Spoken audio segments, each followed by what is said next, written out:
반갑습니다. 경매 채널 김도현입니다.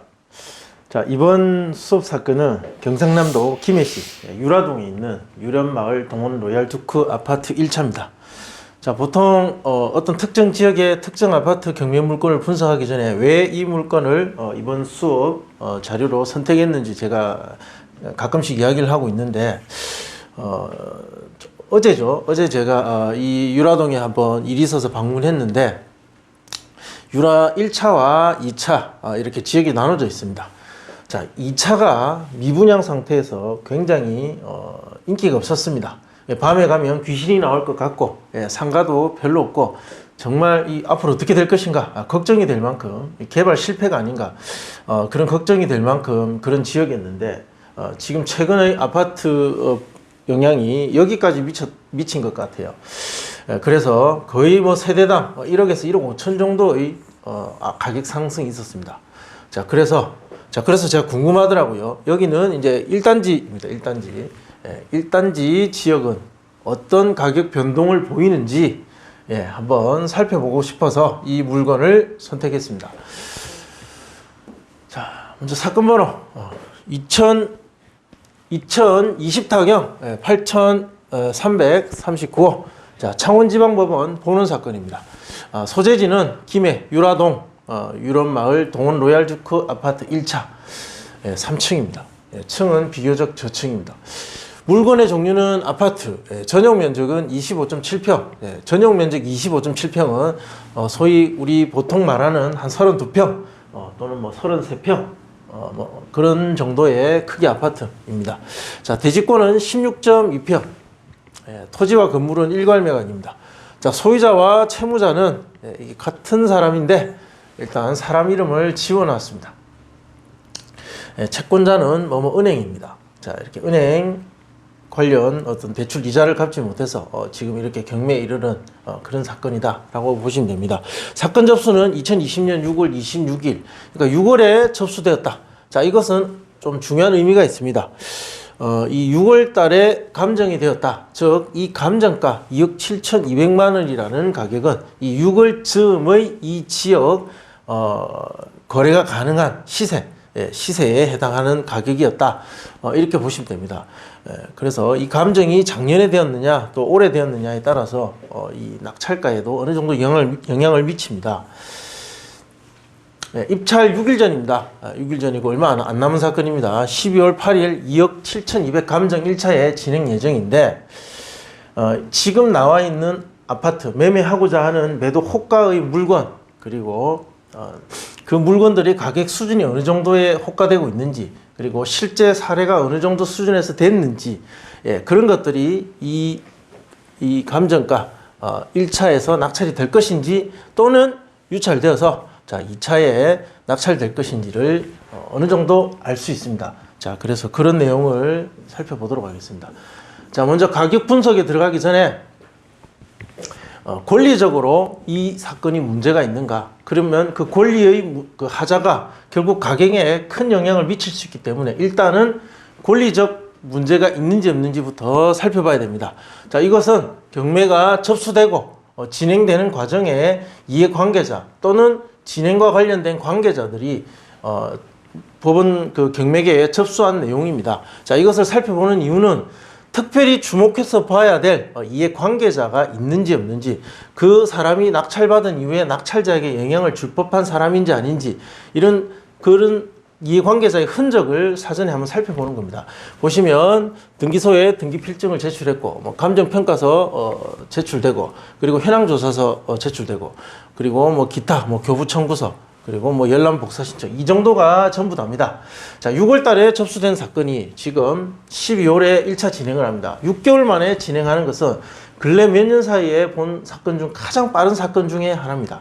굉장히 빨리 진행됐다는 것은 송달하고 알려야 될 절차상 관련된 이해관계자의 수도 적고 복잡하게 뭔가 진행 과정에 있어서 영향을 미치는 이해관계자가 적을 때 이렇게 빨리 진행될 수 있습니다. 그러니까 즉 요약하자면 이 사건은 복잡한 이해관계자도 없고 또 그런 사람의 접수된 흔적도 보이지 않는다라는 것입니다. 자, 그렇다면 점유는 누가 하고 있는지 보겠습니다. 낙찰자가 이 점유권을 해결하기 위해서 굉장히 신경을 많이 써야 됩니다. 그래서 누가 점유하고 있느냐는 경매물건을 입찰하기 전에 대단히 중요한 정보입니다. 자, 점유관계 보면 미상이라고 표시되어 있습니다.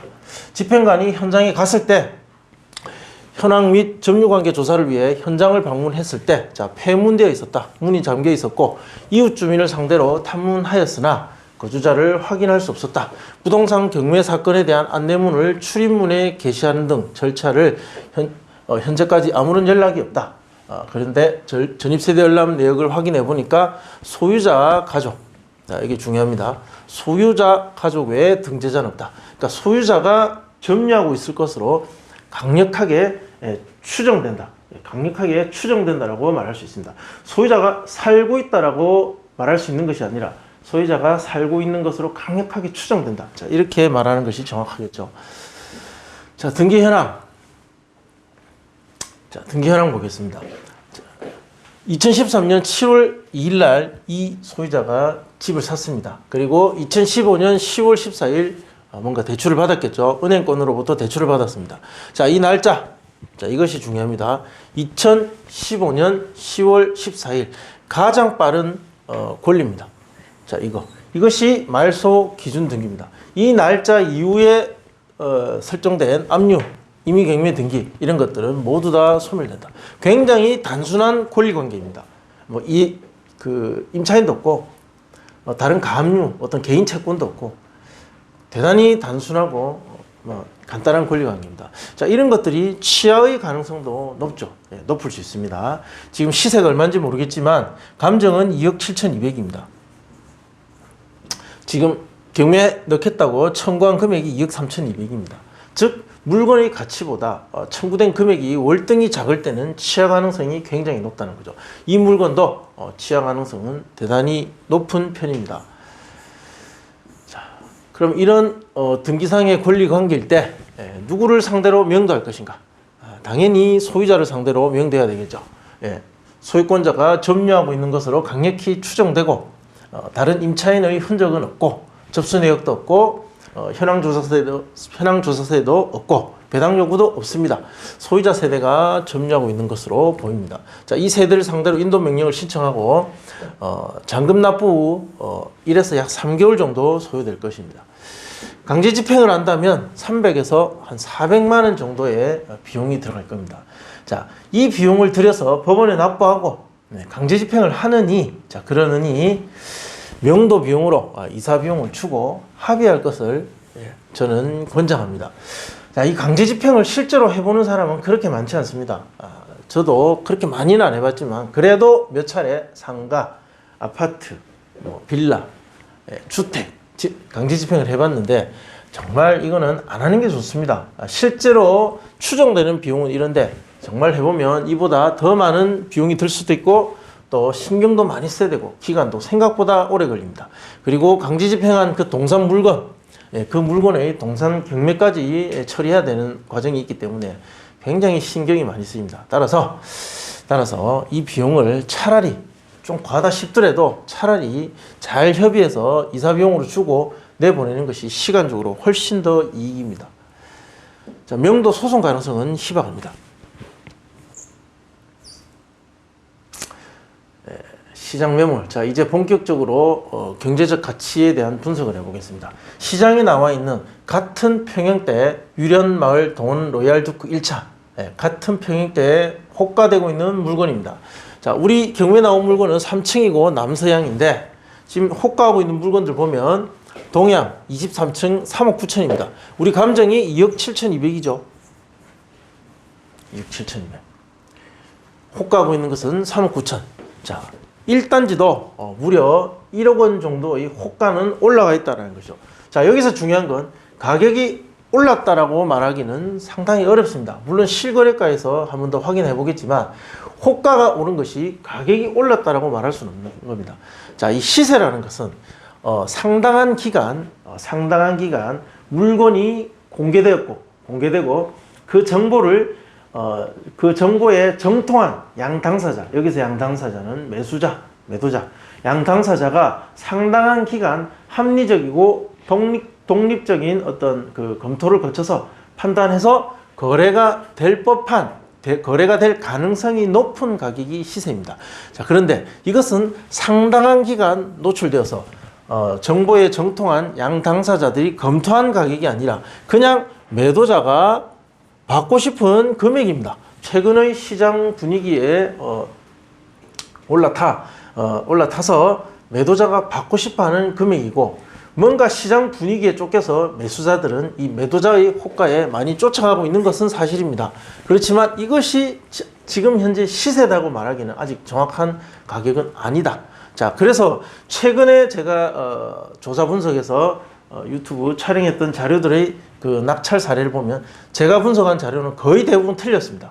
이유는 호가를 시세로 인정하지 않기 때문이죠. 그래서 거래 가능한 금액이 일반 지금 현재 시장에서 입찰하는 입찰자들의 생각과는 차이가 좀 있습니다. 그래서 무엇을 시세로 보느냐가 낙찰가에 아주 중대한 영향을 미칩니다. 일단 저는 이것을 시세로 보진 않습니다. 이것은 매도 호가다. 3억 9천. 자, 저층 3억 2,500. 자, 이런 것들은 좀 현실성이 있어 보이죠. 예, 저층인데 3억 2,500. 그리고 11층 3억 4천.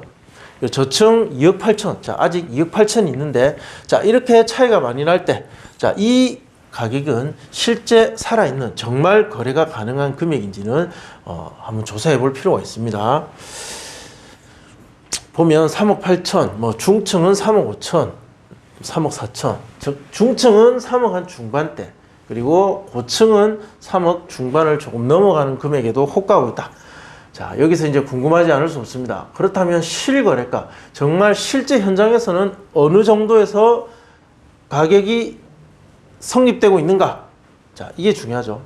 자, 최근 계약한 가격입니다. 자, 보시면 10층, 뭐 16층 이런 거 보면 2억 9,500. 즉 3억 정도의 호가를 했다가 약간의 조정을 거쳐서 2억 후반대에 거래가 됐다. 자, 저층은 2억 7천도 있습니다. 그리고 좀 고층은 3억을 넘어간 3억 초반의 가격도 있더라는 거죠. 그리고 7, 8, 9월 보시면 3억 중반을 넘어가서 거의 2억 중반을 넘어가서 2억 후반대에서 많이 거래가 되다가, 자, 11월 달에 와서 이것이 3억에 넘어가는 가격들이 나타나고 있다. 즉 이제 시세가 3억쯤에서 형성될 수도 있겠다라고 말하는 것이 정확합니다. 지금 호가되고 있는 3억 후반대, 자, 이 후반대 물건들을 시세라고 말하기는 아직까지는 이르다. 이건 매도자의 욕심일 뿐이다. 이렇게 정리할 수 있겠죠. 따라서 자, 이제 정리를 하면 감정은 2억 7,200으로 평가되었다. 이것이 언제? 6월달. 2020년 6월달에 접수된 사건이고, 그때 감정된 2억 7,200. 자, 그런데 호가는 3억 후반.